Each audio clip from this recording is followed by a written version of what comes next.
अथ मंत्रपाठः।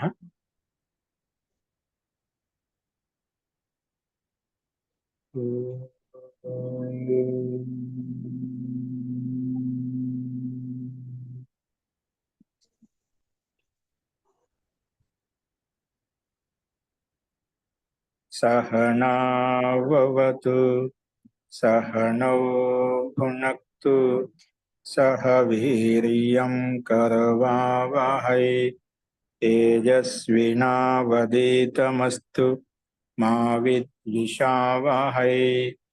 ओम शांति शांति शांति।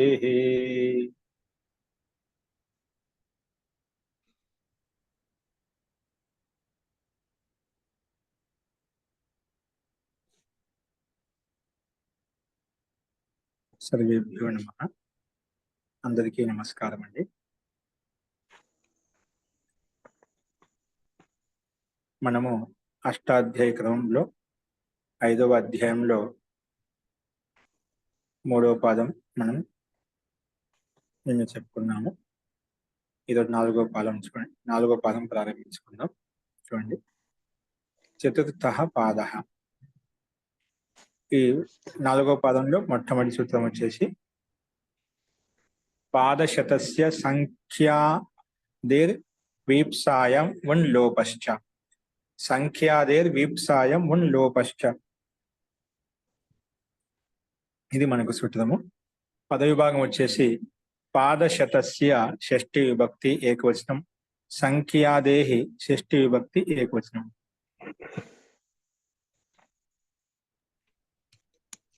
వీప్సాయం సప్తమి విభక్తి ఏకవచనం, ఉన్ ప్రథమ విభక్తి ఏకవచనం. ఈ సూత్రాన్ని 4 పదాలకు విడగొట్టుకున్నాము. అలాగే ఇంకో లోప శబ్దం కూడా ఉంది. లోప ప్రథమ విభక్తి ఏకవచనం, చ అవ్యయపదం.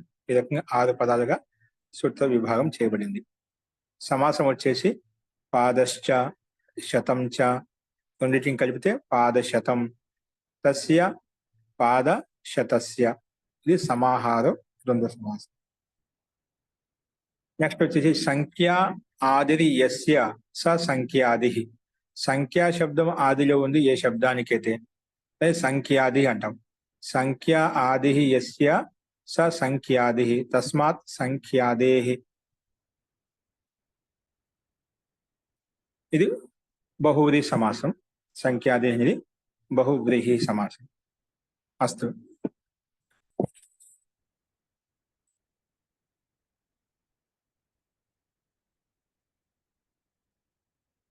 అనువృత్తి వచ్చేసి తద్ధితాః న్యా ప్రాతిపదికాత్ ప్రత్యయః పదశ్చ, ఇవన్నీ అనువృత్తి వస్తున్నాయి.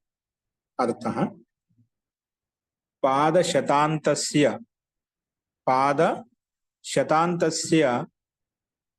సంఖ్యాదేహి ప్రాతిపదికస్య వీప్సాయాం గమ్యమానాయాం ఉన్ ప్రత్యయో భవతి. వీప్సాయాం గమ్యమానాయాం ఉన్ ప్రత్యయో భవతి. వీప్సార్థం గమ్యమానంగా ఉంటేనా ఉన్ ప్రత్యయం వస్తుందని చెప్పి ఈ సూత్రం ప్రస్తావిస్తుంది. అంటే పాద మరియు శత ఈ శబ్దాలు అంతిమంలో ఉండాలి. పాద శతాంతస్య అంటున్నాం.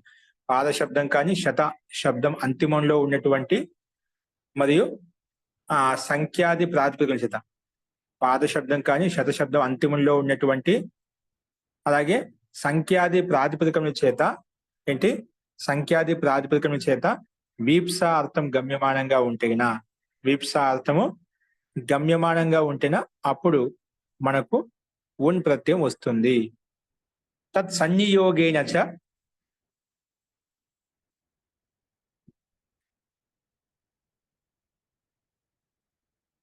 తత్ సన్నియోగేన చ పాదశత శబ్దయో అంతస్య లోపవతి.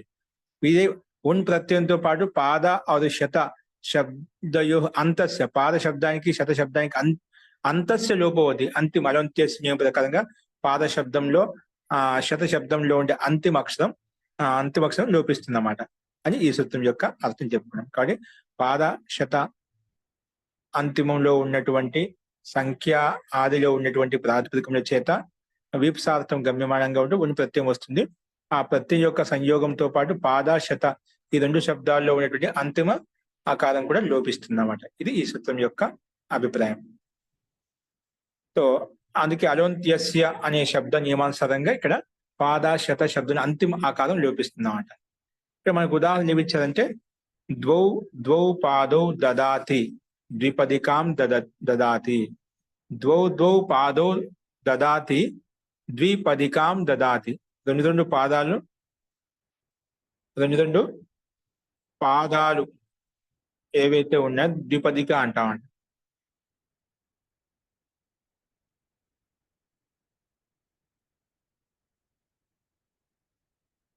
కాబట్టి ద్విపదికాం దదాతి. అలాగే ద్వే శతే దదాతి ద్విశతికాం అంటే రెండు. ఇక్కడ పాద శబ్దం ద్విపాదికాం శబ్దం ఇచ్చారు. అంటే కార్షాపన్ కా చతుర్థ భాగం దో పాద్ దేతా హై అంటే ఒక వంతు ఇస్తున్నాయి ఇక్కడ. కార్షాపన్ అంటే పాద అంటే ఇక్కడ కార్షాపనం యొక్క చతుర్థ భాగం అని దో పాద్ దేతా హై అంటే రెండు పాదాలు ఇస్తున్నాడు, రెండు కార్షాపనలు ఇస్తున్నాడు అని ఇక్కడ ద్విపదికాం దదాతి రెండు పాదములు ఇస్తున్నాడు అంటే రెండు కార్షాపనలు ఇస్తున్నాడు. అలాగే రెండు వందలు ఇస్తున్నాడు. అలాగా మనకి ద్విశతికాం అని చెప్పామంట. అస్తు ఇక్కడ మనకు ద్విపదికాం దదాతి కంటే ముందు ఇక్కడ పాదవ శబ్దం ఉంది. ద్వౌ పాదౌ దదాతి ద్విపదికాం దదాతి.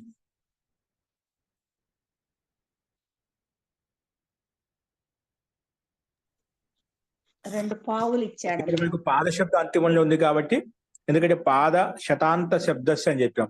సంఖ్యాదేహి పాద శతాంతస్య సంఖ్యాదేహి ప్రాతిపదికస్య. పాద శబ్దం కానీ శతశబ్దం అంతిమంలో సంఖ్యాది. ఇక్కడ మనకి ద్విపదిక అని చెప్తున్నాం. ద్వి సంఖ్యావాచి, అలాగే పాద శబ్దం అంతిమం ద్విపాద శబ్దం. మరి ద్విపాద శబ్దం చేత మన ఇక్కడ మన ప్రకృతి సూత్ర నియమానుసారంగా ఏమొస్తుంది? ఉన్ ప్రత్యయం వస్తుంది. సంఖ్యాపూర్వంలో ఉన్నటువంటి పాద శబ్దం చేత మనకు ప్రాతిపదికం చేత ఉన్ ప్రత్యయం వస్తుంది. ఆ ఉన్ ప్రత్యయ యోగంలోనే మనకు అంతిమ ఆకారం లోపిస్తుంది. అంటే ద్విపాద ఉన్. ఆ ద్విపాద్ ఉన్ ప్రత్యయంతో పాటు దాని సంయోగంలో అకారం లోపిస్తుంది. ద్విపాద్ ఉన్ ప్రత్యయానికి అనుమతి లోపం చేస్తే ఊ మిగులుతుంది. ఊ స్థానంలో అనుబంధం లోపం చేసుకుంటే మళ్ళీ ఓ స్థానంలో యువదనాకో ప్రకారంగా అకాదేశం తెచ్చుకుంటామంట.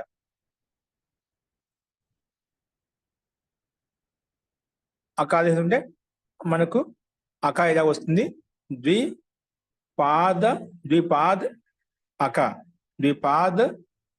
అక. ఇక్కడ ప్రత్యయస్థ అకా శబ్దం కదా, కాబట్టి ద్విపాద్ అక. ఈ స్థితిలో తద్దితార్థోత్తర పద సమాహారిత్య ప్రకారంగా ఇక్కడ సమాసం చేశాము. ఔ పాద ఔలాగా మనం విగ్రహవాక్యం పెట్టుకున్నట్లయితే ద్వౌ పాదౌ దదాతి అని చెప్తున్నాం కదా. ఔ పాద ఔ అలాగా అలౌకిక విగ్రహవాక్యం మనం తీసుకుంటాము. కాబట్టి ఔ పాద ఔ ఇక్కడ తద్దితార్థోత్తర పద సమాహారిత్య ప్రకారంగా సమాసం చేశాం కాబట్టి ఇక్కడ సమాసం చేసిన వెంటనే తద్దిత సమాసాశ్చ ప్రకారంగా ప్రాతిపదికం వస్తుంది. కాబట్టి వెంటనే సుపోధాతు ప్రాతిపదిక జో ప్రకారం సుపులుక్ చేస్తాం. అప్పుడు ద్విపాద అలా మిగులుతాయి అన్నమాట. ఔ పాద రెండు విభక్తులు లోపిస్తే ద్విపాద అలా మిగులుతున్నాడు. ఇక ద్విపాద ఉన్ ఈ స్థితిలో మన పాదలో ఉండేటువంటి ఆకారం లోపించింది కానీ ద్విపాద్ ఉన్. ఈ స్థితిలో పాద పత్ అనే సూత్రం ప్రకారంగా పాద శబ్దంలో ఉండేటువంటి అనే పాద శబ్దానికి పత్ ఆదేశం వస్తుంది. పాద శబ్దానికి వస్తుంది పత్ ఆదేశం వస్తుంది. అందుకే ద్విపాత్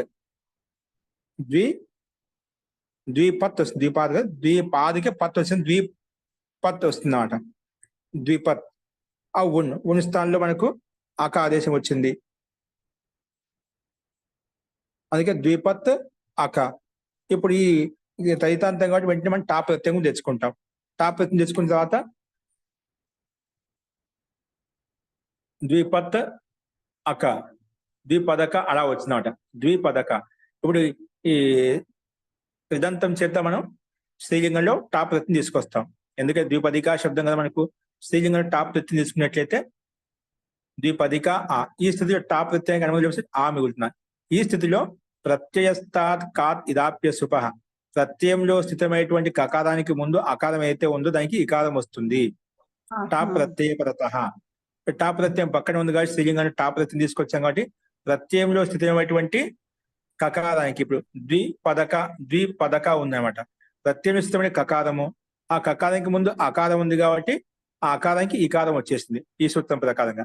అందుకే ద్విపదిక అలా వచ్చేసింది అన్న. తర్వాత అకార సవర్ణ దీర్ఘ ప్రక దీర్ఘం ఏకాదశి తీసుకొని ద్విపదిక అలా వస్తుంది. ద్విపదిక దానికి ద్వివచనంలో ఆమ్ ప్రత్యయం తీసుకుని ద్విపదికాం అలా రూపం సిద్ధిస్తున్నాం. ద్విపదిక అలా వచ్చింది. మళ్ళా ద్వివచనంలో ఇక్కడ ఆమ్ ప్రత్యయం తెచ్చుకొని ద్విపదికాం అలా ఉంది కాబట్టి ద్విపదికాం దదాతి అంటే ద్వివచనంలో అమ్మ తెచ్చుకుంటాం. అమ్మ తెచ్చుకోగానే అమ్మి పూర్వ ప్రకారం కలుపుకుంటే ద్విపదికాం దదాతి అనే రూపం మనకు సిద్ధిస్తున్నాం. అలాగే ద్వే ద్వేషతే దదాతి ద్విశతికాం దదాతి కూడా ఇదే విధంగా అర్థం చేసుకోవాలి. ఇక్కడ ద్వి శబ్దం తీసుకుంటే ద్విశత ఆకారం లోపిస్తుంది. అలాగే ఉన్ ప్రత్యయం వస్తుంది. ఉన్ ప్రత్యయం వచ్చిన తర్వాత అకాదేశం వస్తుంది. ఇక్కడ కూడా స్త్రీలింగంలో టా ప్రత్యయం తీసుకున్న తర్వాత ప్రత్యయస్థాత్ కాత్ ఇదాప్య సుపహ ప్రకారంగా కకారానికి ముందు ఉండే అకారానికి ఇకారం వస్తుంది కాబట్టి ద్విశతిక అలా వస్తుంది. ద్వివచనంలో అమ్మి పూర్వ చేసుకుంటే ద్విశతికాం దదాతి అనే రూపం మనకు సిద్ధిస్తుంది. అది ఈ రకంగా మనం అర్థం చేసుకోవాలి. అస్తు. నెక్స్ట్ చూడండి. ఇది అర్థమైంది కదా? ఇక సందేహం ఉందా? ఓకే. ఇక్కడ చాని కూడా ఇచ్చారు కదండి. ఏంటండి? చా కూడా వచ్చింది కదండి. సో చా ప్రత్యయం కూడా వస్తుందండి. లోపహ చ కదా చా ప్రత్యయం ఇక్కడ తద్దితో పద సమాహారే చానే సమాస విధాయక సూత్రం తద్దితాలతో పద సమాహారే చా శబ్దం చేత అక్కడ ఆ ప్రకారంలో వేరే అనుకరణ చేయబడదు. అంటే ఇక్కడ తద్దితార్థం విద్యమానంగా ఉంటే ఇక్కడ మనకి ఈ సూత్రం ప్రకారం ద్వి ఔ పాదావులో మనకు సమాసం చేసుకుంటాం, తత్పురుష సమాసం చేసుకున్నాం అన్నమాట. ఓకేనా?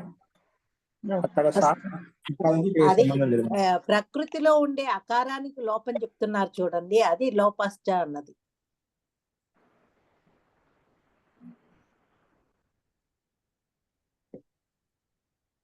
పాద లోపశ్చ అన్నప్పుడు ఉన్ లోపశ్చ అంటే ఉన్ ప్రత్యయ ఉన్ లోపశ్చ ఇంకా ఉన్ ప్రత్యయం లోపం కూడా అవుతుంది. చకారం ఇంకా ఉన్ ప్రత్యయం యొక్క సంయోగంతో పాటు ఉన్ ప్రత్యయం వస్తుంది. ఆ ఉన్ సంయోగేన అది వచ్చినప్పుడు అంతిమ ఆకారం లోపిస్తుంది. అంతిమ ఆకారం లోపిస్తుంది చెప్పడం సకారం యొక్క ప్రయోగం. మీ సూత్రంలో అడుగుతున్నారు. సూత్రం లోపశ్చాలు చకారం కూడా ఉంది. ఎందుకంటే అండి లోపం రావచ్చు కదా. అక అయితే ఏంటండి? ఉకారం కాస్త అక అయిన తర్వాత ఎస్ఏతి తోటి లోపం రావచ్చు కదా. అలా కాదు, అక్కడ మళ్ళీ ఎస్ఏతి లోపం వస్తే అజపరస్మిన్ పూర్వ విధో అని చెప్పేసి ఆ సూత్రంతో అందుకని ఇక్కడ ఈ సూత్రంలోని ఆ ఆకారానికి అంతంలో ఉన్న ఆకారానికి లోపం చెప్పారండి. ఎస్ఏతి ప్రవర్తించకూడదని. అది ప్రవర్తిస్తే మన స్థానివత్ ఇవన్నీ మన భావం వస్తే కష్టం అవుతుందని. అందుకని అలాగా లోపశ్చ అన్నది అది లోపము కూడా. లోపం దేనికి? ప్రకృతిలో ఉండి అంతంలో ఉన్న ఆకారానికి. సూత్రంలో చెప్పకపోతే మనం ఎస్ఏతి తోటి చేస్తాం, అందుకని సూత్రంలో చెప్పారు. ఇటువంటి మనకు మీరు చెప్పేటివన్నీ కూడా మనకు తర్వాత ఈ చకార ప్రయోగం చేత మనకి ఇలాగో చేసుకోవచ్చు అని చెప్పి ఈ 6వ అధ్యాయంలో మనకి ఇక్కడ వస్తాయండి. ఈ ప్రయోగాలన్నీ కూడా మళ్ళా ఈ సూత్రం యొక్క ప్రయోగాలు కూడా వినియోగించబడతాయి. ఇక్కడ చకారం ఉంది కదా, ఆ రకం తీసుకోవచ్చు మనం. అప్పుడు స్థానివత్ ప్రకరణము ఇవన్నీ మనకు ఇలా చేస్తే ఇలా అనిష్ట ప్రస్తావించబడుతుంది. అదే ప్రకారం ఓకే. మహోదయ, ద్విపదికాం దదాతి అంటే ఏంటి? ఏమిస్తున్నాడండి అతను? ద్విపదికాం అంటే ఏంటి? 2 కాలశాపనలు ఇస్తున్నాడు. 2 కాలశాపనలు ఇస్తున్నాడు. అంటే కాలశాపనం అంటే ఒకటి మన అప్పట్లో బిళ్ళలు ఉండేవి కదా, కాలశాపనములు ధాతు విశేషం. నాణ్యాలండి, నాణ్యాలు నాణేలు. అప్పుడు ఓహో, నాణ్యాలు. ప్రయోగంలో ఉన్న నాణ్యాలు. అప్పుడు మనం నాణ్యములు ఇచ్చేవాళ్ళం కదా ప్రాచీన కాలంలో. మీ కాలంలో అవును. మీరు చూసే ఉంటారు కదా, అవి. తర్వాత ఇక్కడ వీప్స అంటే స్త్రీలింగం అని ఇచ్చారు కదా, వీప్స అంటే అసలు అర్థం ఏంటండి? వీప్స వీప్స అంటే అంటే రిపిటేషన్ అండి. మాటి మాటికి, మళ్ళీ మళ్ళీ ఇలాంటి గారు అర్థం. మీరు ఉండండి, గురువు గారు చెప్తారు. మళ్ళీ మళ్ళీ మాటి మాటికి ఇలాంటి అర్థాల్లో వస్తుంది అనమాట. అంటే 2 అనేది రాదా? మళ్ళీ మళ్ళీ అనే వస్తుంది కానీ 2 అనే అంకి రాదా? 2 అంటే సందర్భాన్ని బట్టి, మన 2 అంటే ఏ అంటే ఇక్కడ ద్వి అనేది మనం తీసుకున్నాం కదా, ద్విపాదికం, ద్వీప్సార్థంలో ద్వి అనేది వచ్చింది కదా మనకి ఇక్కడ. ఆ సంఖ్యాపూర్వంలో మన ప్రాతిపదిక సూత్రాలు చెప్తుంది, సంఖ్యాపూర్వంలో ఉండాలి. సంఖ్యాపూర్వంలో ఉంది కాబట్టి అలాంటి 2 అర్థం వచ్చినాయి. 2 కాలశాపం ఇస్తున్నా అంటున్నా అంట. 2 చొప్పున ఇస్తున్నాడు అని అర్థం. అంటే 1-2 కాదు, ఇంకా అనేకం, 2 చొప్పున అనేకం ఇస్తున్నాడనా? ఇక్కడ మన ద్వి అనే సంఖ్య 2 కాలశాపలు ఇచ్చాడు అనమాట. ఇప్పుడు సామాన్య 2 దాంట్లో ఇంకా ఎన్ని కాలశాపలు ఇస్తున్నాయి పూర్వ పద వాక్యాన్ని బట్టి మనం ఎన్ని తీసుకున్నా తెలుస్తున్నాం అంట. ద్వి సంఖ్య 2 ఇస్తున్నాడు, 2 కాలశాపలు 2 ఇస్తున్నాం. అలాగే ద్విశతికం అంటే అక్కడ 100 చొప్పున 2 సార్లు ఇచ్చాడనా? ఇచ్చాడు. 100 చొప్పున 2 సార్లు, అంతేనా? 2 సార్లు ఇచ్చాడు. 2 100 దేతా హై అంటే 2 సార్లు ఇచ్చాడు నాకు. అంటే 200 చొప్పున, లేకపోతే 100 చొప్పున 2 సార్లేనా? అది ఇచ్చేటువంటి వ్యక్తి అదే సందర్భంలో చెప్పి మనం చెప్తాం కదా. ఆ 2 ఇక్కడ మనకి పూర్వపద వాక్యం 2 ఇక్కడ ఇచ్చిన శబ్దం ద్విశతం అని చెప్పాం. అక్కడ ద్విశతికాం దాతి, ఇక్కడ 2 అనే సంఖ్య ఉంది. శతాన్ని అంటే 100 2 సార్లు ఇస్తాడు అంతే. అంటే 200 మొత్తం ఆయన ఇచ్చింది 200 కొనసాగుతుంది అనేది మనకు దాన్ని ఇక్కడ మనం చెప్పడం కదా. 2 కాలశాపంలో 2 100 అలాగే ఇస్తున్నాడు. ఓకేనా? అలాగే మహోదయ, అస్తు అస్తు. అది ముందు పదాన్ని బట్టి మనకు వక్త యొక్క వివక్షని బట్టి ఆ సందర్భంలో మనకు ఆ పదం యొక్క అర్థం తీసుకోవచ్చు. ఓకేనా? నెక్స్ట్ చూడండి.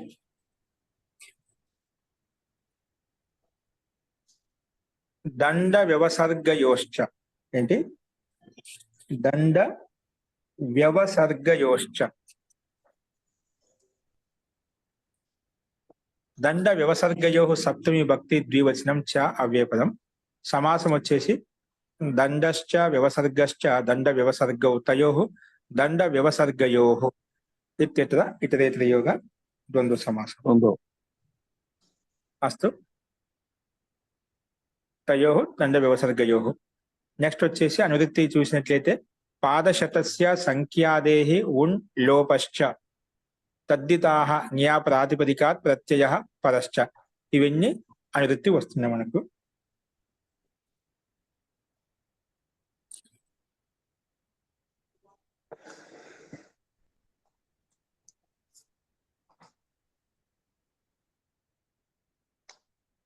చూడండి.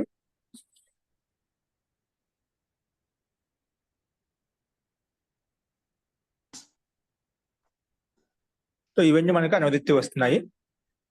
ప్రత్యయ పరశ్చ. ఇప్పుడు అర్థం చూడండి. దండ వ్యవసర్గయో గమ్యమానయో దండ వ్యవసర్గయోర్గమ్యమానయో పాదశతాంతస్య సంఖ్యాదేహి ప్రాతిపదికస్య ఉన్ ప్రత్యయో భవతి అంతలోపశ్చ. ఇక్కడ ఉన్ ప్రత్యయంతో పాటు అంతలోపం వచ్చిందన్నమాట. ఇప్పుడు దండ వ్యవసర్గయో గమ్యమ, దండ శబ్దము వ్యవసర్గయో అర్థం గమ్యమానంగా ఉన్నట్లయితే ఇప్పుడు పాద శతాంతస్య, పాద శబ్దం శతం, ఆ శబ్దం అంతిమంలో ఉన్నటువంటి సంఖ్యాదేహి ప్రాతిపదికస్య ఉన్ ప్రత్యయో భవతి. అలాగే అంతలోపశ్చ, అంతిమం ఏదైతే ఉందో అది లోపిస్తుంది అన్నమాట. అది ఇక్కడ మనం తీసుకోవాలి. ఓకేనా? ఇక్కడ అంతలోపం అంటే మనకు ఇప్పుడు దండ శబ్దం వ్యవసర్గం అని చెప్పాం. దండ వ్యవసర్గం అంటే దానం, వ్యవసర్గం అంటే దానార్థం గమ్యమానంగా ఉండాలి. దండ లేదా అలాగే వ్యవసర్గ దానార్థం గమ్యమానంగా ఉన్నట్లయితే అప్పుడు పాద శతాంత శబ్దాలతో యుక్తమైనటువంటి సంఖ్యాది ప్రాతిపదికముల చేత ఉన్ వస్తుంది. ఆ ఉన్ ప్రత్యయంతో పాటు పాద శబ్దానికి అంతమని లోపిస్తున్నాం. అంటే ఇక్కడ అంతశ్చ లోపభవతి. ఇప్పుడు మనం ముందు చెప్పుకున్నాం కదా, అలాగే ఇక్కడ కూడా అంతిమం లోపిస్తున్నాం అన్నమాట. పాద శబ్ద అంత ఆకారం లోపిస్తుంది. ఇక్కడ కూడా పాద శబ్దంలో శబ్దంలో అంతిమ ఆకారం లోపిస్తుంది. అందుకే ముందు చెప్పిన విధంగా ద్విపదికాం దండిత ద్విశతికాం దండిత మనం ముందు చెప్పిన ప్రకారం రూపసిద్ధి కూడా అర్థం చేసుకోవాలి. ద్వీప అంటే దో పాద దండ దియా జాతా హై. దో పాద అంటే 2 కాల్శాపను దండిస్తున్నాడు. ఒక కాల్శాపం ఇంతనే ఉంటుంది. అలాగే ద్విశతికాం 200 దండ్ దియా జాతా హై.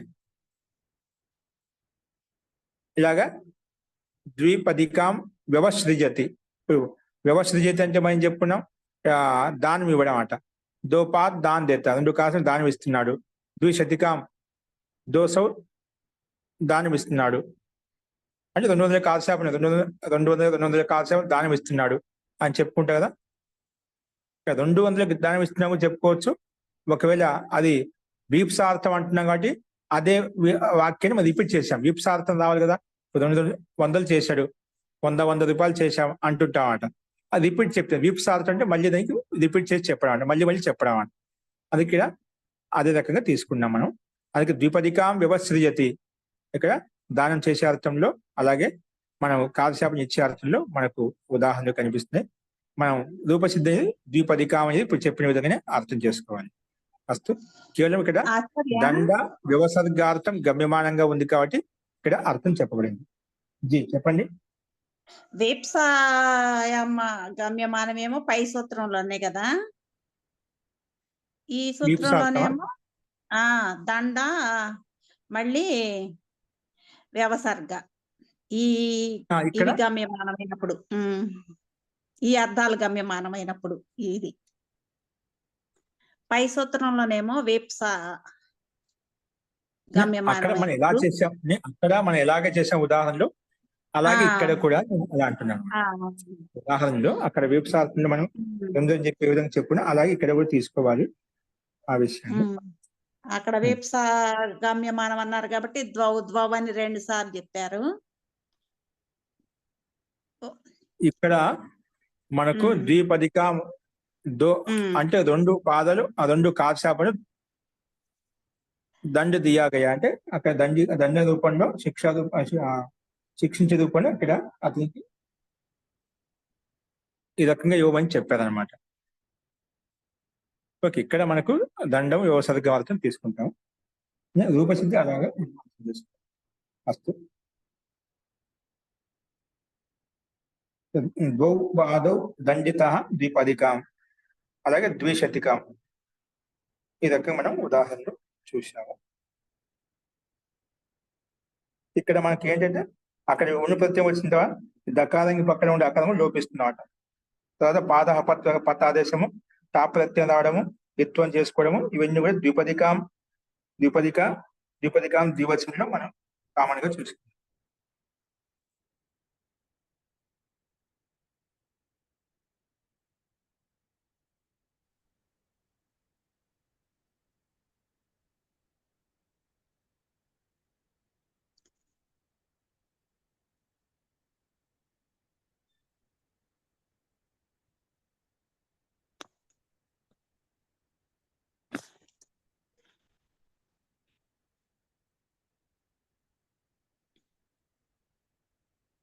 ఇక్కడ మనం వీప్సార్థము అవీప్సార్థం అంటే 2 సార్లు అంటున్నాం కదా. అక్కడ మనం వీప్సాన్ని 2 సార్లు ప్రయోగం చేశామట, ద్వౌ పాదం అని చెప్పి. ఇక్కడ కూడా మనం అదే విధంగా చూసినట్లయితే ఇక్కడ మనము విగ్రహవాక్యం చూసినట్లయితే ద్వౌ పాదౌ దండిత అని చెప్పాము. అక్కడ ద్వౌ పాదౌ దండిత అని చెప్పుకున్నాము. అక్కడ ద్వౌ పాదం అక్కడ విగ్రహవాక్యాలు చెప్పుకున్నాం. ఇక్కడ ద్వౌ పాదం దండిత అని చెప్పి ఇక్కడ చెప్పుకున్నామట. ఓకే, కాబట్టి మనం ఇక్కడ అక్కడ వీప్సార్థంలో ద్వి అనే సంఖ్య 2 సార్లు ఉపయోగించాము. ఇక్కడ మామూలుగా ఒకేసారి ఉపయోగించామంట. సామాన్యంగా ఒకేసారి ద్వౌ ద్వౌ పాదో దదాతి అని చెప్పాము. ఇక్కడేమో కేవలము ద్వౌ పాదో దండిత అని చెప్పి దండ అర్థంలో వ్యవసర్గార్థంలో మనం చూశాను. అందుకు మనం వ్యత్యాసం గమనించుకోవాలి. ఇక్కడ మనకు వీప్సార్త్ లేదన్నమాట. వీప్సార్త్ తీసుకోకూడదు. వీశతికాం వ్యవసృజాతి ఇక్కడ వీప్సార్థం మామూలుగా, ఎందుకంటే ఇక్కడ అవీప్సార్థం గమనించాలి. అస్తు. నెక్స్ట్ చూడండి. స్థూలాదిభ్య ప్రకారవచనే కన్. స్థూలాదిభ్య ప్రకారవచనే కన్. స్థూలాదిభ్య పంచమీ విభక్తి బహువచనం, ప్రకారవచనే సప్తమి విభక్తి ఏకవచనం, కన్ ప్రథమ విభక్తి ఏకవచనం. సమాసం వచ్చేసి స్థూల ఆదిరి ఏషాం తే స్థూలాదయ తేభ్య స్థూలాదిభ్య. ఇది బహువ్రీహి సమాసం. అనువృత్తి వచ్చేసి తద్ధితాః జ్ఞా ప్రాతిపదికాత్ ప్రత్యయః పరశ్చ. ఇవన్నీ అనువృత్తి వస్తున్నాయి. అర్థః ప్రకారవచనే ద్యోత్యే స్థూలాదిభ్యః ప్రాతిపదికేభ్యః కన్ ప్రత్యయో భవతి. ప్రకారవచన అర్థం గమ్యమానంగా ఉన్నట్లయితే స్థూలాదిభ్యః ప్రాతిపదిక, స్థూలాది మన గణ విశేషం కాబట్టి ఆ స్థూలాది గణంలో ఉన్నటువంటి ప్రాతిపదికం చేత కన్ ప్రత్యయం వస్తుంది. అందుకే ఉదాహరణ కూడా అదే విధంగా స్థూల ప్రకారః, స్థూలకః, అణుకః, మాషకః అని చెప్పి ఉదాహరణలు ఇక్కడ ఇవ్వబడ్డామంట. అంటే స్థూల ప్రకారక అంటే ఇక్కడ స్థూలక అంటే స్థూలంగా ఉండేటువంటి వాడు. కాబట్టి స్థూల ప్రకార ఒక అర్థం చెప్తున్నారు. స్థూల ప్రకారత్వం.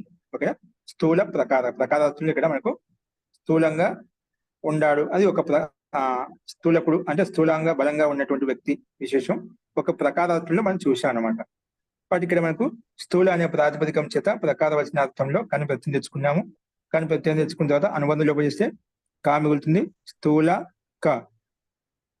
తర్వాత మనం స్థూల ప్లస్ క. ఇక్కడ మనకు కా ప్రత్యయం కాబట్టి మనకు ఎస్లో నిమిత్తం అంటే ఏది లేదు. కాబట్టి డైరెక్ట్ గా స్థూల ప్లస్ క స్థూలక తర్వాత స్థూలు తెచ్చుకొని గుప్తో విసర్గం చేసుకున్నట్లయితే స్థూలక అనే రూపం సిద్ధిస్తుంది. అలాగే అణుక అణు అనే ప్రాతిపదికం చేత కను ప్రత్యయం తెచ్చుకుంటే అణుక అణుక.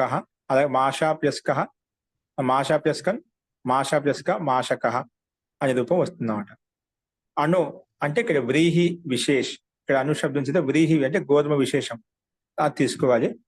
వ్రీహి విశేష్కే వ్రీహి విశేష్ అంటే దానికి సమానంగా ఉన్నటువంటి చిన్నటివి అంటే అణువును అంటే గోధుమ గింజను మనం పోల్చి చెప్తాం. దానికి సమానం సూక్ష్మంగా ఉన్నటువంటిది, చిన్నగా ఉన్నటువంటిది, దాన్ని ఈ రకం చెప్పుకున్నాం. అణుకహ అని చెప్పి చెప్పుకున్నాం. అలాగే స్థూలకహ స్థూలంగా ఉన్నాడు, అణుకహ చిన్నగా ఉంది, సూక్ష్మంగా ఉంది, సూక్ష్మక చిన్నగా ఉందని చెప్పి చెప్పుకోవచ్చు. మాషకహ మాస్కే సమానం మోటే మూంగ్ అంటే మాస్ అంటే మోటే మూంగ్ అంటే మూంగుక దాల్ అంటాం కదా మనం మినుములు. అది ఉడదిలాగా ఉడదికి సమానంగా ఉంటుందండి. మూంగ్ అంటే కొంచెం చాలా లావుగా ఉంటాయి అన్నమాట గింజలు. అందుకే ఇక్కడ మాస్ ఉడదికి సమానంగా లావుగా ఉన్నటువంటి మినుములు ఏవైతే ఉన్నాయో వాటిని మాషకహ అని చెప్పి ఇక్కడ ప్రస్తావించుకున్నాం. ఇక్కడ ఇచ్చిన శబ్దార్థం ప్రకారంగా. అస్తు రూపసిద్ధి మనకు ప్రకారార్థంలో కనిపెత్తం చేసుకున్నాం స్థూలాది గణంలో ఉండే ప్రాతిపదికం ఇచ్చేత. అస్తు. నెక్స్ట్ చూడండి. అనత్యంత గతౌ క్తాత్. అనత్యంత గతౌ సప్తమి విభక్తి ద్వివచనం, క్తాత్ పంచమి విభక్తి ఏకవచనం. సమాసం వచ్చేసి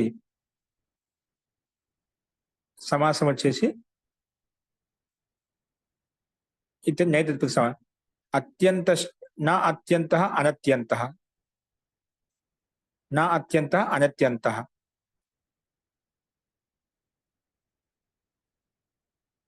ఇది ఇతర నైతత్పుక సమాస.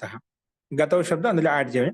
అనత్యంత గతౌ నా అత్యంత గతౌ అనత్యంత గతౌ తస్మిన్ నా అత్యంత గతౌ అనత్యంత గతౌ. ఓకే, ఇత్యత్ర నైతత్పుక సమాసం. అస్తు. అనువృత్తి వచ్చేసి కన్ తద్దితాః జ్ఞా ప్రాతిపదికాత్ ప్రత్యయః పరశ్చ. అర్థః అనత్యంత గతౌ గమ్యమానాయాం క్తాంతాత్ ప్రాతిపదికాత్ కన్ ప్రత్యయో భవతి. క్తా ప్రత్యయ అంతిమంలో ఉన్నటువంటి ప్రాతిపదికం చేత ఏంటి క్తా ప్రత్యయము అంతిమంలో ఉండాలంట. అటువంటి క్తా ప్రత్యయం అంతిమంలో ఉన్నటువంటి ప్రాతిపదికం చేత అనత్యంత గతి అంటే నిరంతరంగా సంబంధం గమ్యమానంగా ఉండకూడదు అన్నమాట. అత్యంత గతి కాకుండా అనత్యంత గతి ఉండాలి. అంటే సంబంధం నిరంతరంగా విద్యమానంగా ఉండకూడదు. నిరంతర సంబంధం గమ్యమానంగా లేకుంటే, నిరంతరార్థం గమ్యమానంగా లేకుంటే అలాంటి సందర్భంలో అలాంటి ప్రాతిపదికం చేత కన్ను ప్రత్యయం వస్తుంది. కన్ను ప్రత్యయం వస్తుంది. అందుకే ఉదాహరణగా కూడా భిన్నక అంటే మధ్య మధ్యలో విరిగిపోయినది, చిన్నక మధ్య మధ్యలో తెగిపోయినది. అలాంటి అర్థం భిన్నక, చిన్నక అని చెప్పి ఉదాహరణలు ఇక్కడ కనిపిస్తున్నాయి. అంటే ఇక్కడ భిన్న శబ్దం ఏంటి? భిన్న ఏంటి? క్తా ప్రత్యయం. అంటే బిదు ధాతువు చేత క్తా ప్రత్యయం తీసుకొని భిన్న శబ్దం తయారు చేశామంట. అది క్తా ప్రత్యయ శబ్దం. అలాగే చిన్న శబ్దం చిరు ధాతువు చేత క్తా ప్రత్యయం తీసుకొని చిన్న రూపం తయారు చేశాం. అలాగే రెండు క్తా ప్రత్యాంత ప్రాతిపదికాలు కాబట్టి క్తా ప్రత్యాంత ప్రాతిపదికలు కాబట్టి ఇక్కడ ఎందుకంటే భిన్న చిన్న అంటాం. అంటే మధ్యలో ఇరిగిపోయింది, చిన్నక మధ్యలో తెగిపోయింది అంటాం. అంటే నిరంతరంగా లేదన్నమాట. ఇప్పుడు భిన్నంగా అంటే మధ్యలో తెగిపోయింది అంటాం, అంటే అది కంటిన్యూషన్ లేదు, మధ్యలో తెగిపోయింది. కాబట్టి ఇలాగ అనత్యంత గతి అర్థం విద్యమానంగా ఉంది కాబట్టి మనకు తా ప్రత్యాంత ప్రాతిపదికం చేత కన్ ప్రత్యయం చేసుకున్నాం. అందుకే భిన్న చిన్న అనే ప్రాతిపదికం చేత కన్ను కా వాటిని కలుపుకుంటే భిన్నక, చిన్నక, తర్వాత సు తెచ్చుకొని ఋత్వ విసర్గం చేసుకుంటాం. నెక్స్ట్ చూడండి, క్తాతికి అనువృత్తి చేసుకుంటాం. అనువృత్తి కింది సూత్రం వరకు వస్తుంది. నా సామి వచనే నా అవ్యపదము. సామి వచనే సప్తమి భక్తి ఏకవచనం. అనువృత్తి వచ్చేసి క్తాత్ కన్ తద్దితాహ న్యా ప్రాతిపదికాత్ ప్రత్యయ పరశ్చ. ఇవన్నీ అనువృత్తి వస్తున్నాయి. అర్థ సామి వచన ఉపపదే క్తాంతాత్ ప్రాతిపదికాత్ కన్ ప్రత్యయో నా భవతి. సామి వచన ఉపపదే, సామి వచన ఉపపదంగా ఉంటే ఏ వచనం? సూత్రంలో నా సామి వచనే ఉందన్నమాట. సామి వచన ఉపపదంగా ఉంటే తాంతాత్ ప్రాతిపదికాత్, తాంత ప్రాతిపదికం చేత కన్ ప్రత్యయం రాదు. ఒకవేళ సామి వచన ఉపపదంగా ఉంటే తాంతాత్ ప్రాతిపదిక కన్ ప్రత్యయం నాభవతి. ఈ సూత్రం ఎందుకు చెప్పాల్సి వచ్చింది? అక్కడ అనత్యంత గతి విద్యమానంగా ఉంటే తాంత ప్రాతిపదిక కన్ ప్రత్యయం వస్తుంది చెప్పుకున్నాం, తాంత ప్రాతిపదికం చేత. కానీ ఇక్కడ ఒకవేళ సామి శబ్దం ఉపపదంగా ఉన్నట్లయితే అక్కడ తాంతం అయినప్పటికీ అనంతగతి ఉన్నప్పటికీ కూడా కన్ను ప్రత్యయం రాదు. ఒకవేళ సామి వచ్చిన ఉపపదంగా ఉన్నట్లయితే ఆ సందర్భంలో అదొక్కదానికి ఇక్కడ నిషేధించబడినాడు. అందుకే సామి వచ్చిన ఉపపదే తాంతాత్ ప్రాతిపదికాత్ కన్ ప్రత్యయో నా భవతి. అందుకే ఉదాహరణ సామి కృతం, సామి శబ్దం ఉపపదంగా ఉంది. సామి భుక్తం వచన గ్రహణాత్ పర్యాయేభ్యోపి ఆ వచ్చిన సామర్థ్యం దాని పర్యావ శబ్దాలు ఏవైతే ఉన్నాయో వాటితో కూడా వస్తున్నాయి. అర్ధకృతం, ఇక సామి శబ్దానికి పర్యావ శబ్దాలు అర్ధకృతం, నియమకృతం, ఇవన్నీ కూడా ఆ వచ్చిన సామర్థ్యం చేత పర్యావ శబ్దాలు కూడా మనం ఈ సూత్రంలో కనిపెట్టి తెచ్చుకున్నాం. అందుకే అర్ధకృతం, నియమకృతం అని చెప్పి ఇక్కడ మనకు ఉదాహరణ కనిపించాయి. కానీ సామి అంటే ఆధేక వాచక శబ్దం. సామి శబ్దం ఏంటి? సామి అనేది సగము అనే అర్థాన్ని బోధించే శబ్దకం. కానీ అర్ధవాచక శబ్దం అంటే సగాన్ని సూచించే వాచక శబ్దం అంట. ఇప్పుడు అర్ధ, నేమ అనేటివి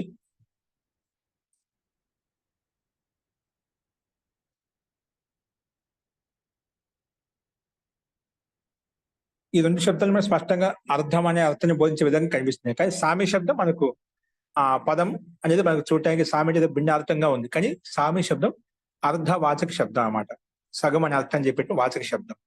సో ఇలాగా సామి వాచక శబ్దం అంటే ఆదా వాచక శబ్దం ఏదైతే ఉందో అది ఉపపదంగా ఉండేట్లయితే తాంత ప్రాతిపదిక కనిపెత్తం రాదు అని చెప్పుకున్నాం. అంటే ఆదా భాగం అంటే సగభాగంతో సంబంధం ఉన్నట్లయితే, సంబంధం ఉన్నట్లయితే పూర్వ సూత్రంలో కనిపెత్తం వస్తున్నాం. ఎందుకంటే మధ్యలో ఇరిగిపోయింది చెంది అని చెప్పాం కదా, అనత్యంత గతి కదా. ఇక్కడ అనత్యంత గతే, అనత్యంత గతి కాబట్టి మనకు ఇక్కడ కూడా వచ్చేస్తుంది, పై సూత్రం ప్రకారంగా వచ్చేస్తుంది. కానీ ఇక్కడ మన సూత్రం విశేషంగా చెప్పబడిందంటే సామి శబ్దం అర్ధవాచక శబ్దం అయినప్పటికీ కూడా ఇక్కడ అవసరం లేదు, ఇక్కడ ఇష్టం లేదనమాట. అందుకే సామి శబ్దములో కూడా మనకు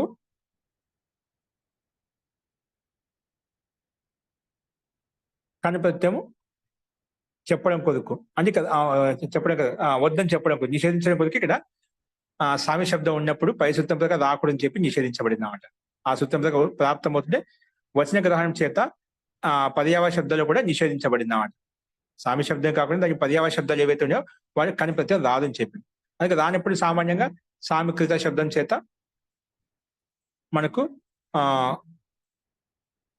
సామాన్యంగా తెలుసుకొని కృజన శబ్దం కాబట్టి తాంత శబ్దం కాబట్టి సామికృత అనే శబ్దం చేత మనకు సామాన్యంగా తెలుసుకొని సుస్థానం చేసుకొని రూపం తయారు చేసుకుంటాం. అంటే ఇక్కడ మనకు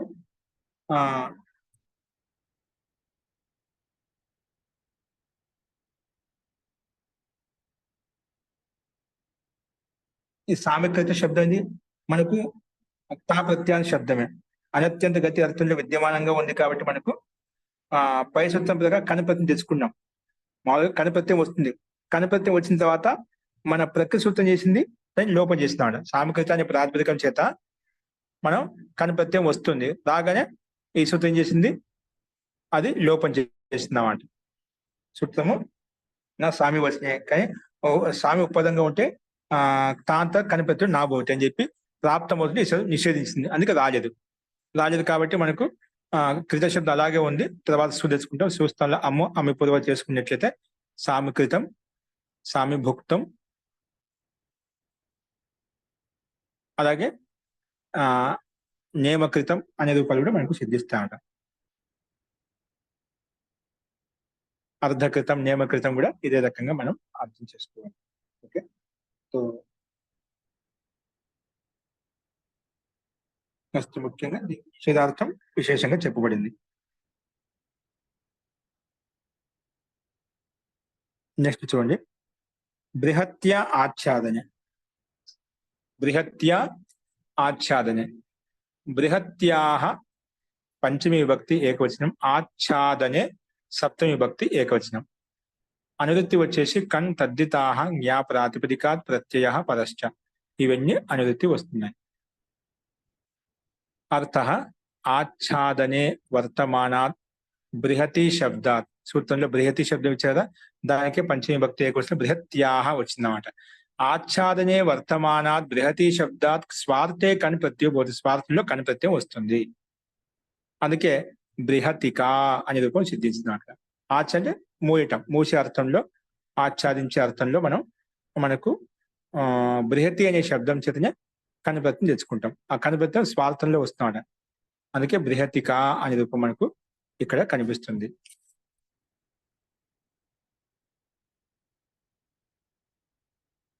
సో బృహతి శబ్దం కదా, ఆ బృహతి శబ్దం చేత కనిప్రత్యం వచ్చింది. కనిప్రత్యానికి అనుబంధం చూస్తే కా మిగులుతుంది. తర్వాత ఇక్కడ కూడా మళ్ళీ ప్రత్యస్తాత్ కాత్ ఇదాప్య సుప ప్రకారంగా కకారానికి ముందు ఉన్నటువంటి ఆ కారం ఈ కారం వస్తుంది. అందుకే బృహతిక అలా వచ్చింది. తర్వాత టా ప్రత్యయం ఉంది కాబట్టి స్త్రీలింగంలో బృహతిక. తర్వాత దీర్ఘం ఏకాదశంలో బృహతిక వస్తుంది. తర్వాత సు తెచ్చుకుంటాం. సుకి అలంగ్యాభ్యో దీర్ఘ సుతిస్య ప్రిక్త మహల్ ప్రకారం సులోపం అవుతుంది అన్నమాట. ఇలా ఉత్తరీయ వస్త్ర స్త్రీయోంకి ఓడిని అంటే స్త్రీలు ధరించేటువంటి ఓడిని అంటే ధరించుకునే వస్త్రం ఏదైతే ఉందో దాన్ని బృహతిక అని చెప్పి చెప్పుకుంటాం. ఉత్తరీయ పైన వేసుకునే ఉత్తరీయ ఏదైతే ఉందో దాన్ని బృహతిక శబ్దంతో ప్రస్తావించబడి ఆచ్ఛాదించుకునే వస్త్ర విశేషమును బృహతిక అని చెప్పి చెప్పుకున్నాం స్త్రీలింగం. అస్తు ఆచ్ఛాదన బృహతి ప్రాతిపదికం చేత కూడా కనిప్రత్యయం వస్తుందని చూసాం. నెక్స్ట్ చూడండి, అషడక్ష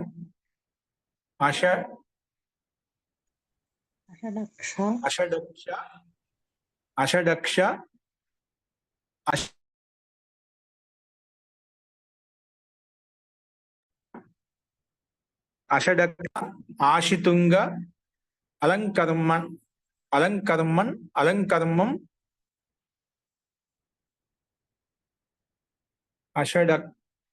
అషడక్ష ఆశితుంగ అలంకర్మన్ అలం పురుషాద్యుత్తర పదాత్ ఖః. అషడక్ష అశితంగ్వల కర్మ లం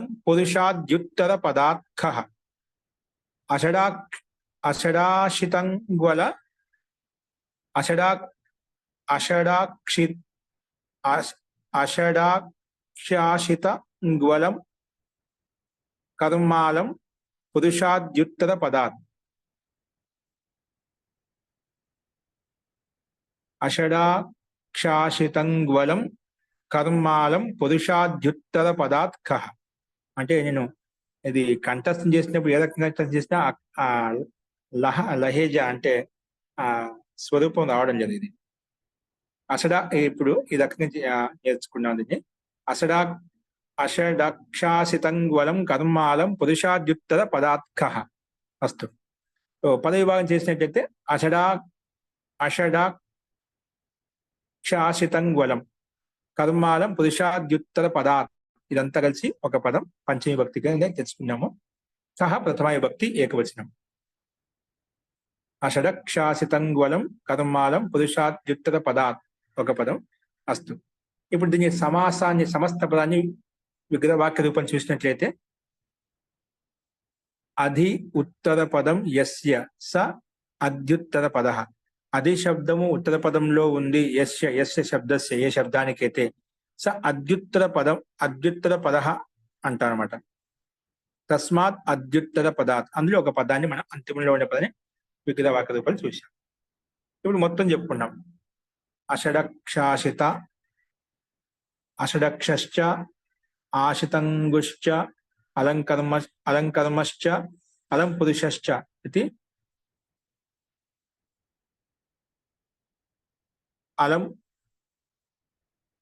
అలం పురుషశ్చ ఇది. అలాగే అది శబ్దాన్ని ముందు చెప్పినాం. అది ఉత్తర పదశ్చ ఇది అద్యుత్తర పదం. తస్మాత్ అద్యుత్తర పదాత్. అద్యుత్తర పదశ్చ ఇది అద్యుత్తర పదం సమస్త పదం. అన్ని కలుపుకుంటే అద్యుత్తర పదాత్. అషడక్షాశితంగ్వలం కర్మాలం పురుషాద్యుత్తర పదం. తస్మాత్ పురుషాద్యుత్తర పదాత్. అలాగా విగ్రహవాక్యాన్ని ఈ రకంగా మనం సమాస రూపంలో ప్రస్తావించుకున్నాం. ఇది బహువచన సమాసం. సమాహార ద్వంద్వ సమాసం. పూర్వం చేసినది మనం బహువచన సమాసం చేసుకున్నాం. అది ఉత్తర పదం యస్య అద్యుత్తర పదం. అస్తు.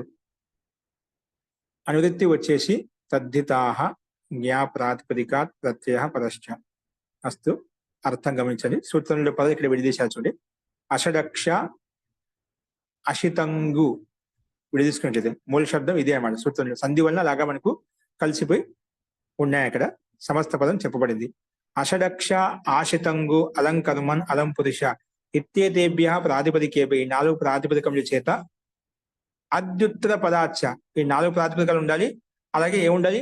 అది ఉత్తర పదాచ, ఈ 4 ప్రాతిపదికములతో పాటు అది శబ్దం ఉత్తర పదంగా ఉండాలి. అప్పుడు అది శబ్దం ఉత్తర పదంగా ఉన్నట్లయితే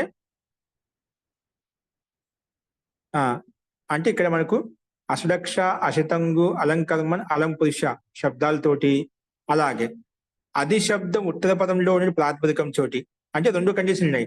ఈ శబ్దాల పక్కన కానీ అది శబ్దం ఉత్తర పదంలో ఉన్నట్టు ప్రాతిపదికం కానీ, అంటే శబ్దం కానీ ఏదైనా కానీ ఈ 4 ప్రాతిపదికం చేత కానీ అది శబ్దం ఉత్తర పదంలోని ప్రాతిపదికం చేత కానీ వస్తుంది. స్వార్థంలో ఖా ప్రత్యయం వస్తుంది. స్వార్థంలో వస్తుంది ఖా ప్రత్యయం వస్తుందన్నమాట. ఫస్ట్ స్వార్థంలో మనం ఖా ప్రత్యయం తెచ్చుకున్నామంట. అందుకే ఉదాహరణలు అద్యుత్తర పదాచ ప్రాతిపదిక స్వార్థే ఖా ప్రత్యయో భవతి, ఖా ప్రత్యయం వస్తుంది. ఉదాహరణకి న విద్యంతే షడక్షీణి యస్మిన్, షడ్ అక్షీణి యస్మిన్, న విద్యంతే షడ్ అక్షీణి యస్మిన్ స అష్టక్షీణో మంత్ర. షడక్షీణి యస్మిన్, దాన్ని అషడక్షీణో మంత్ర అంటామండి. అషడక్షీణో మంత్ర ఇక్కడ. అలాగే ఆశిత గావో అస్మిన్ అరణ్యే ఆశితం వీణం అరణ్యం. ఆశితం వీణం, ఆశితంగు పదం ఇక్కడ ఆశితం వీణం అరణ్యం. అలాగే అలంకర్మణో అలంకర్మేణ, అలం పురుషాయ అలం పురుషీణ. అద్యుత్తర పదానికి ఒక ఉదాహరణ ఇచ్చారు. రాజాధీన, అది శబ్దం ఉత్తర పదంలో రాజాధీన. ఇక్కడ మనకి ఈ రకంగా కనిపిస్తున్న ఉదాహరణ. ఇక్కడ అషడక్షీణో, అక్షి శబ్దం ఇక్కడ మనకు అషడక్షీణో మంత్ర. ఇక్కడ అషడక్షి అంటే ఇక్కడ మనకు ఇక్కడ అర్థం ఏం తీసుకోవచ్చు అంటే మనం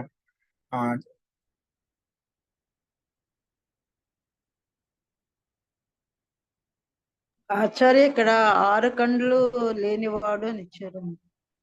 6 కళ్ళు లేనివాడు. ఇక్కడ శబ్దం మనకు కళ్ళు లేనివాడు, కానీ మనం మంత్ర ఈ శబ్దాన్ని ఎక్కువ ఇలా ఉపయోగిస్తుంటాం.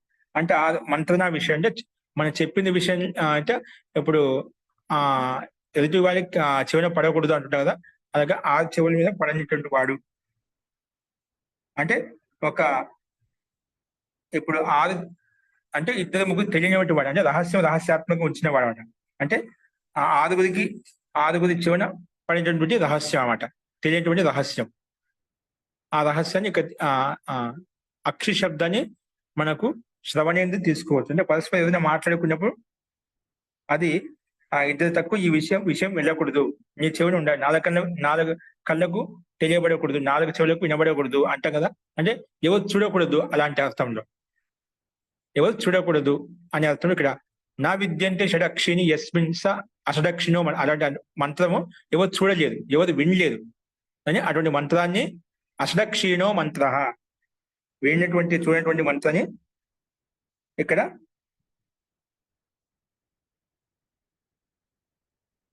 ఆ మంత్ర విషయాన్ని ఇక్కడ చెప్తున్నాను.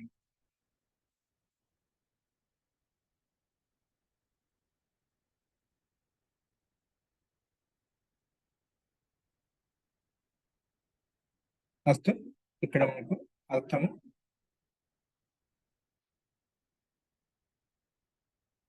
విచారం తీసుకోవచ్చు. ఎందుకంటే ఇక్కడ మంత్ర అంటే మంత్ర శబ్దానికి మంత్రమే కాకుండా ఒక విచారణ కూడా మనం అర్థం తీసుకోవచ్చు. అస్తు అలాగే ఇక్కడ ఇది కూడా అలా తీసుకోవచ్చు. అటువంటి అడవి ఎక్కడైతే అశితా గావో అస్మిన్ అస్థితి, ఆశితా గావో అస్మిన్ ఇది. అంటే ఆశితనే ఇక్కడ ముందు ఆవులు మేస్తూ ఉండేటివి, ఆవులు తింటూ ఉండేటివి, అటువంటి స్థాన విశేషం అట. అసితా గావహ అస్మిన్, ఏ స్థానంలో అయితే ముందుగా అక్కడ చరిస్తూ ఉండేటి, అంటే అక్కడ తిరుగుతూ ఉండేటివో అటువంటి స్థాన విశేషం. అక్కడ ఉండి ఆవులు చరిస్తూ ఉంటాయి, అంటే మేత మేస్తూ ఉంటాడు, అటు స్థాన విశేషాన్ని ఇక్కడ మనం తీసుకోవాలి. ఆసితా గావహ ఇక్కడ తినేటివి, ఇక్కడ గడ్డి తింటూ ఉండేటివి, అటువంటి స్థాన విశేషాన్ని ఆసితా గావ అస్మిన్ ఇది. అటువంటి అరణ్యాన్ని, ఆ స్థాన విషయం అలాంటి అరణ్యం, అటువంటి అరణ్యం కూడా అటువంటి స్థాన విశేషం. ఆసితం వీణం అరణ్యం, తినబడినటువంటి స్థాన విశేషం, అలాంటి అరణ్యం విశేషం ఏదైతే ఉందని ఆశితం వీణం అరణ్యం అని చెప్పి చెప్పుకుంటామంట.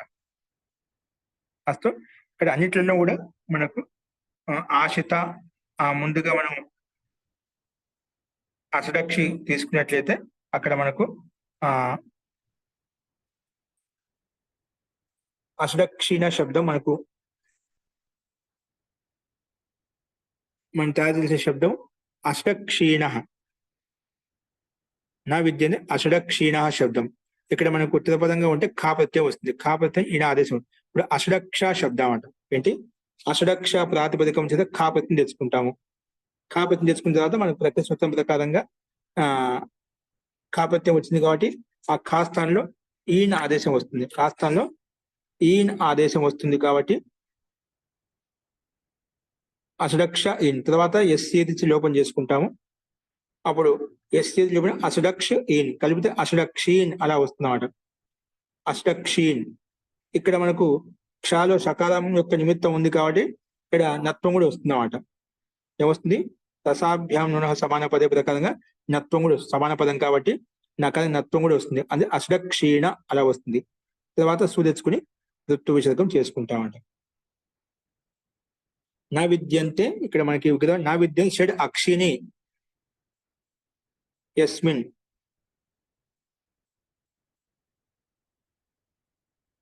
అంటే 6 కళ్ళు లేటువంటి, కళ్ళు అంటే ఇక్కడ అక్షి శబ్దం కళ్ళు కాకుండా శ్రవణార్థం తీసుకోవచ్చు, శ్రవణార్థం కూడా ఉపయోగిస్తూ ఉంటారు. ఇక్కడ 6 కళ్ళు లేటువంటి, 6 చెవులతో విన్నటువంటి కాబట్టి అక్షిని శబ్దం. ఆలోచన కూడా ఇచ్చారండి. ఏంటి ఇచ్చారండి? కన్నులు ఆలోచన 6 అంటే 6 కన్నులు లేని ఆలోచన అంటే ఇద్దరు మాత్రమే చేసిన ఆలోచన అని అర్థం. అంటే మూడో వ్యక్తి తెలియకుండా, మూడో వ్యక్తి ఇద్దరే, అంటే అంటుంటే మన మూడో వ్యక్తి తెలియకూడదు, మూడో వ్యక్తి ఊహించకూడదు. మూడోది తెలియకుండా మన ఇద్దరు ఈ రహస్యం మన ఇద్దరి మధ్యనే ఉండాలి. మన 2 చెవులు మన 4 చెవుల మధ్య ఉండాలి. 6 చెవుల వరకు వెళ్ళకూడదు, 6 కళ్ళ వరకు వెళ్ళకూడదు. ఇది మన ఇద్దరి మధ్యనే ఉండాలి ఈ రహస్యము. ఎందుకంటే రహస్యం అంటే అది ఒకరిని రహస్యం కదా, ఇద్దరి మధ్యనే రహస్యంగా ఉంటామంట. ఆ ఒకరిలో ఆంతరికంగా ఉండేది అది వేరే విషయం అంట.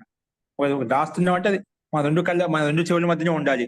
2 చెవులు అంటే కదా 4 చెవుల మధ్య, అంటే 6 చెవికి తెలియకూడదు. అంటే మన ఇద్దరిని దాటి విషయం బయటికి వెళ్ళకూడదు. అలాగే మనం అక్షి శబ్దం ఎక్కువగా కంటి అర్థంలో ఉపయోగిస్తామంటే అలా తీసుకోవచ్చు. శ్రవణేంద్రియంలో తీసుకోవచ్చు. మూడో చెవికి వినపడకూడదు, మూడో కంటికి తెలియకూడదు, మూడో కంటికి తెలియకూడదు, మూడో చెవికి వినిపించకూడదు అంటాం. అలాంటి సందర్భంలో ఇక్కడ మనం తీసుకోవాలి. అస్తు. అలాగే ఆశిత గావు అస్మిన్ అరణ్య ఆశితంగు, ఇక్కడ మనకు ఆశితంగు శబ్దం కాబట్టి ఆశితంగు శబ్దం చేత ఖా ప్రత్యయం తెచ్చుకుంటాం. ఖా ప్రత్యయానికి ఈణ ఆదేశం వస్తుంది. ఆశితంగు ఈణ, ఆశితంగు ఈణ. ఇక్కడ ఆశితంగు శబ్దం కాబట్టి ఆశితంగు ఉకారాంతం కదా, అందుకే ఓ గుణాపదక గుణం చేసుకున్నాం. గుణం చేసుకున్నట్టుగా ఓ అయిపోతుంది, ఆశితంగో అయిపోతుంది. పక్కన ఈయన ఉంది, కాస్త ఈయన వచ్చిందన్నమాట. తర్వాత ఏచోయ వాయావాహ ప్రకారంగా అవ్వ ఆదేశం చేసుకున్నట్టుగా ఆశితంగీణ అలా వస్తుంది. అవి వస్తుంది కాబట్టి ఆశితంగౌ ఈయన, ఆశితంగీణ అలా అవుతుంది. తర్వాత ఏంటండి ముమ్మాగం రాదండి, నుమ్మాగమ గు ఇక్కడ ఊకానికి ఓకారం వచ్చేసి ముమ్మాగమ ఆశితం ఆశితంగు శబ్దం ఆశితం అన్నారు కదండి. ఆశితం ఇక్కడ ఆశితంగు ఆశితంగు మనకి అలాగే శబ్దం ఉన్నట్లయితే ముమ్మాగం తెచ్చుకోవాలి. ముమ్ముకి అనుస్పాదం అవుతుంది కాబట్టి దానికి ఆ రకంగా రూపం సిద్ధిస్తుంది. ఆశితంగు నిపాతనం వల్ల ఆశిత శబ్దానికి ముమ్మాగము అని ఇచ్చారండి. ఇక్కడ భాషార్థం ఇచ్చారా? భాషార్థం మనకు లేదు ఇక్కడ, తెలుగు పుస్తకంలో ఉంది. వేరే పుస్తకం ఇచ్చారా? అయితే ఆశితంగీణం అరణ్యం నిపాతనం వల్ల నిపాతనండి, ముమాగమము నిపాతనండి. ఓకే అండి. ఇక్కడ ఎందుకంటే ఆశితంగు అలా శబ్దం వచ్చింది కాబట్టి గకారం వచ్చేసింది కదా, కాబట్టి ముమ్మాగం చేసుకున్నా కాబట్టి అలా వచ్చింది. మనం డైరెక్ట్ గా శబ్దమే అలా తీసుకున్నాం. ముమ్మాగం వస్తుంది కాబట్టి మనకి ఆశితంగీణం అరణ్యం అలా వచ్చేసింది. ఓకే అండి, అస్తు ఉత్తమం. సో అలాగే నిపాతం చేత వచ్చింది అది సూత్రము ముమ్మాగం. ఓకే, తెలుగు పుస్తకంలో ఇచ్చారు. నిపాతనం వల్ల ఆశిత శబ్దానికి ముమ్మాగం అని. ఓకే, సూత్రం అయితే కాదు. ఓకే అండి, నిపాతం చేసుకున్నాడు. ఆశితంగీణం అలా వచ్చేసింది. ఆశితంగీణ చెప్పమ్మా, కొంచెం అర్థమయ్యేది మాకు. తెలుగు పుస్తకంలో చెప్తున్నారు కదా, నిపాతనం వల్ల ఆశిత శబ్దానికి ముమ్మాగమం అని ఇచ్చారు. ఆశిత శబ్దానికి ముమ్మాగమం వచ్చి ఆశితం, నిపాతనం వల్ల ఆశిత శబ్దానికి ముమ్మాగమం వచ్చింది అని ఇచ్చారు. ముమ్మాగం వచ్చినప్పుడు ఆశిత కదా, ఆశిత ముమ్ వస్తుంది. ముమ్ కనుక మా మిగిలింది కాబట్టి ఆశితం అనొచ్చు. దానికి మళ్ళీ అనుస్వాదం వస్తుంది. అనుస్వాద శయ పదసవరణ ప్రకారం, అనుస్వాద శయ పదసవరణ ప్రకారంగా పదసవరణ వచ్చినప్పుడు గకారం వస్తుంది అన్నమాట. పంచమాక్షరం గా వస్తుంది. అందుకే ఆశితంగు అలా అయిపోయింది అన్నమాట. అందుకే ఆశితంగీణ అలా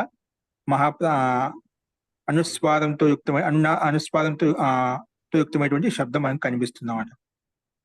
ఫస్ట్ ముమ్మాగం అది నిపాతం ద్వారా చేసుకోవాలి.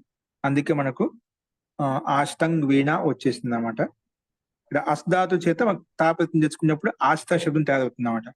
అలాంటి ఆశిత శబ్దం చేత ఇక్కడ ఆశితంగు,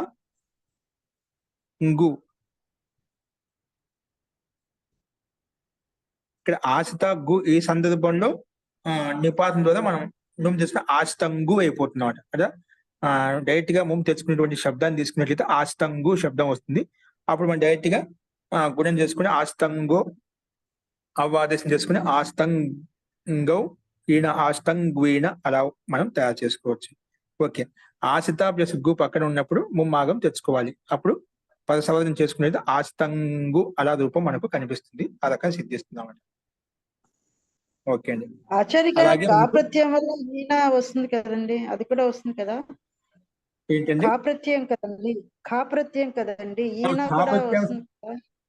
ఈయన వచ్చింది ఆస్తంగ్ వీణ, ఈయన అంతిమ ఈయన కనిపిస్తుంది కదా. ఖా ప్రత్యయంలో ఉండే స్థానంలో ఈయన అసితంగి వీణ. నెక్స్ట్ చూడండి, అలంకర్మణో అలంకర్మీణ. ఇక్కడ అలంకర్మణో అనేది మనకు విగ్రహవాక్యం కనిపిస్తుంది. అలంకర్మణో అలంకర్మీణ. ఇప్పుడు అలం కర్మణ శబ్దం అంట. మనకి శబ్దం ఏంటి? అలం కర్మీణ శబ్దం. అలం కర్మనే అలం కర్మీణ. ఇప్పుడు అలం కర్మణ శబ్దము, అలం కర్మణ శబ్దం చేత మనకు ఇక్కడ అలం కర్మీణ అంటున్నాం. ఇప్పుడు అలం కర్మన్ శబ్దం చేత మూల శబ్దం ఏంటి? అలం కర్మన్ శబ్దం. అంటే మనం దీన్ని అలం కర్మ ఎలా తయారైందంటే మనకు మళ్ళీ అలం ఉపదం ఉంటే కర్మన్ శబ్దం ఉపదంగా ఉంటే ఈ స్థితిలో సమాసం చేసుకుని మనం డైరెక్ట్ గా అలం కర్మన్ శబ్దం తెచ్చుకుంటున్నాం అన్నమాట. అంటే అలం కర్మన్ శబ్దం చేత మనం మన ప్రకృతి సూత్రం ప్రకారం ఖా ప్రత్యయం తెచ్చుకుంటాం. ఆ కాస్త ఈయన ఆదేశం వస్తుంది కాబట్టి అలం కర్మన్ ఈయన. ఇక్కడ నకారాంత ఉంది కాబట్టి మనకు ఈయన తదిత ప్రత్యయం కదా, అందుకే నస్తదితే ప్రకారం టీ భాగం లోపం చేసుకుందాం. నస్తదితే టీ భాగం లోపం చేసుకున్నట్లయితే అలంకరం అలంకరం అలా వస్తుంది. అనుభాగం లోపిస్తున్నాం అట. అనుభాగం లోపిస్తుంది కాబట్టి అలంకర్మ ఈయన. ఇప్పుడు అలంకర్మీణ అలా వస్తున్నాం. అలం కర్మ ఈయన అలంకర్మీణ. తర్వాత మనం సు తెచ్చుకొని రుత్వ విశదకం అది కామన్ చేసుకుంటాం. ఇక్కడ అలంకర్మీణలో మనకు నత్వం కూడా అలంకర్మీణ రేప ఉంది కాబట్టి అలంకర్మ అంటున్నాం. రేప ఉంది కాబట్టి పక్కన అట్కుప్వాంగ్ యవాయం ప్రకారంగా నత్వం కూడా వస్తున్నాం. అందుకే అలంకర్మీణ తర్వాత సు తెచ్చుకొని రుత్వ విశదకం చేసుకుంటాం అనమాట. ఆ రకంగా రూపం సిద్ధిస్తుంది. అలాగే అలం పురుషీణ. ఇప్పుడు అలం పురుష శబ్దం ఏంటి? మూల శబ్దం ఏంటి? అలం పురుష అనే శబ్దం చేత ఇక్కడ ఖా ప్రత్యయం తీసుకొని కాస్త ఈయన ఆదేశం తీసుకొని ఇక్కడ ఎస్ ఏది లోపము చేసుకుంటాం. అలం పురుష్ ఈయన, అలం పురుషీణ. అలం పురుష శబ్దం అలం పురుషీణ. ఇక్కడ నత్వం చేసుకొని అలం పురుషీణ రూపం తయారవుతున్నాడు. నత్వం చేసుకున్నట్లయితే అలం పురుషీణ. మన ప్రతి సూత్రం ఖా ప్రత్యయం తెచ్చుకుంటాం. ఇప్పుడు డైరెక్ట్ గా మనం తయారు చేసుకోవచ్చు. అలాగే అద్యుత్తర పదార్థకి అద్యుత్తర పదార్థ అంటే అది శబ్దం ఉత్తర పదంలో ఉండేటువంటి దానికి మనం ఉదాహరణ చూసినట్లయితే రాజాదీన. ఇప్పుడు రాజశబ్దం ఉత్తర పదంగా ఉన్నట్లయితే రాజశబ్దం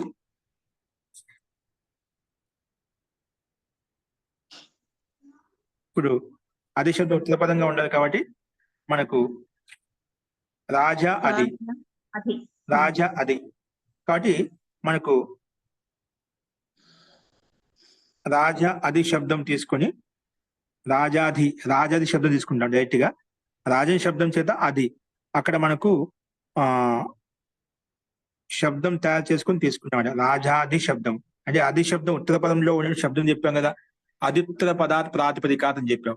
అంటే అది శబ్దానికి సమాసం చేసినట్లయితే మధ్య రాజని శబ్దంలో ఉండి నకారం లోపిస్తున్నామట. అది ముందు సమాసం జరిగిపోతుంది, అవిభావ సమాసం జరిగి నకారం లోపం చేసుకుని రాజాది శబ్దం తయారు చేసుకుంటాం. అలా రాజాది శబ్దం అది శబ్దం ఉత్తర పదంలో ఉండే ప్రాతిపదికం చేత మన ప్రకృతి సూత్రం ప్రకారంగా ఖా ప్రత్యయం తెచ్చుకొని ఈయన అది రాజాధి ప్లస్ ఈయన వస్తున్నాడు. రాజాధి ఈయన. ఇప్పుడు ఈ స్థితిలో మనం ఇక్కడ మళ్ళీ రాజాది శబ్దం కదా, ఎస్ఏది లోపం చేసుకుంటాం. ఇక్కడ కూడా రాజాద్ ప్లస్ ఈయన రాజాధీన అలా వస్తుంది. తర్వాత సు తెచ్చుకొని ఋతు విశదకం కామన్ గా చేసుకుంటాం. రాజాధీన ఇక్కడ మనకు నత్వం అంటూ రాదు సామాన్యంగా కాబట్టి మనకి నిమిత్తం అంటే రాజాధీన శబ్దం వస్తుంది. కాబట్టి రాజాధి శబ్దం చేత ఖా ప్రత్యయం తీసుకుని రాజాధీన. ఆ రాజాది శబ్దం ఎలా తయారంటే రాజన్ అనే పదం ముందుంటే అదే అనే అవ్య పదం ఉత్తర పదంగా ఉంది కాబట్టి అక్కడ అవిభావ సమాసం చేసుకుంటాం. ఇప్పుడు మనము అది హరి మనం అవిభావ సమాసంలో ప్రారంభం ఇలా చూసాము, అలాగే కూడా అవిభావ సమాసం చేసుకొని రాజాది శబ్దం తయారైంది. అలాగే అది శబ్దం ఉత్తర పదంలో ఉన్న ప్రాతిపదికం చేత మన ప్రకృతి సూత్రం ప్రకారంగా కా ప్రత్యయం చేసుకుని రాజాధీన శబ్దం తయారు చేసుకుంటాం. ఓకేనా? ఇవి మనకు ఇప్పుడు షడక్షిణి, ఆశిత, ఓకేనా, అలం పురుష, ఇవన్నీ శబ్దాలు మనం తయారు చేసుకునేటువంటి సమస్త పదాలు తీసుకున్నామండి మనం. ఓకేనా? మనం డైరెక్ట్ గా ఆ సమస్త పదం చేత ప్రత్యయించుకుని మన రూపం తయారు చేసుకున్నాం. ఓకే, అది కూడా మనం చూసుకుంటే దీంట్లో కొన్ని చోట్ల వార్తికాలు ఉన్నాయన్నమాట. ఓకే, కొన్ని చోట్ల మనం స్మృతుల ద్వారా కూడా సమాసం చేయబడింది, కొన్ని చోట్ల వార్తికాల ద్వారా సమాసం చేయబడింది. కాబట్టి మనం డైరెక్ట్ గా అది వార్తిక ప్రకాశం కూడా మనకు ఉంది అనమాట. వార్తిక ప్రకాశం చదువుకున్నప్పుడు మనకు చిన్న వార్తికాల గురించి చెప్పుకుంటాడు, అన్ని ఒక గ్రంథం ఉంది, అక్కడ మనకు ఎన్ని ప్రయోగాలు కూడా ఉంటాయి. కాబట్టి మనం సంకేతం ద్వారా తెలుసుకుంటే మంచిది. ఓకేనా? ఇక్కడ సమాసం కాబట్టి మనం డైరెక్ట్ శబ్దాలు తీసుకున్నామన్నమాట. అవన్నీ కూడా మనకు కాశిక వృత్తిలో ప్రతిదీ కూడా ఈ వార్తికం ద్వారా, ఈ సూత్రం ద్వారా మనకు చెప్పబడింది, ఈ సమాసం చేయబడింది అని చెప్పి తెలుస్తాయన్నమాట.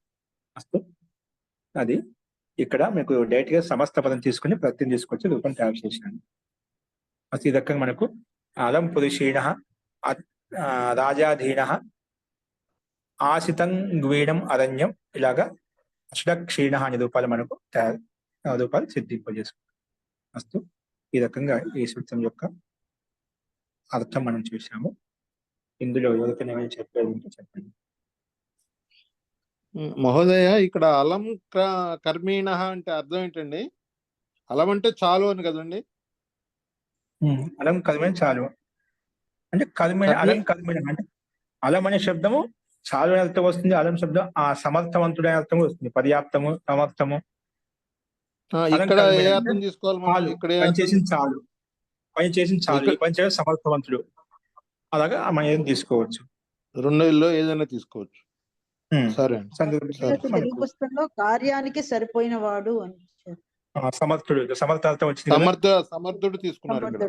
కార్యానికి సరిపోయిన వాడు అంటే సమర్థం అంటే ఈ పని చేయడానికి సమర్థుడు, ఇక్కడ అర్థం అలా తీసుకుంటాం. సరే, అలాగే ధన్యవాదాలు. మనకి ఇవన్నీ ఎందుకు ఒక పదం ఎలా తయారు, తర్వాత పూర్వ పదం చూసినట్టయితే సామర్థ్యం చెప్పుకున్నదా, నిషేధార్థం చెప్పుకున్నదా, దాన్ని బట్టి మనం వద్దు అని చెప్పి సామర్థ్యార్థం, ఇప్పుడు ఒక పదానికి అలం శబ్దానికి వ్యాప్తము, సమర్థత, ఇవన్నీ ఉన్నాయి. కాబట్టి మనం ఆ సందర్భాన్ని బట్టి అర్థం చేసుకోవచ్చు. ఓకే అండి, మిగిలిన సూత్రాలు రేపు చూద్దామండి. శాంతి పాఠ.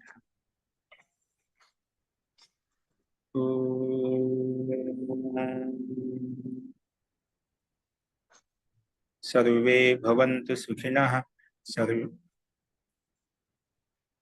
సర్వే భవంతు సుఖినః, సర్వే సంతు నిరామయాః, సర్వే భద్రాణి పశ్యంతు, మా కశ్చిత్ దుఃఖభాగ్ భవేత్.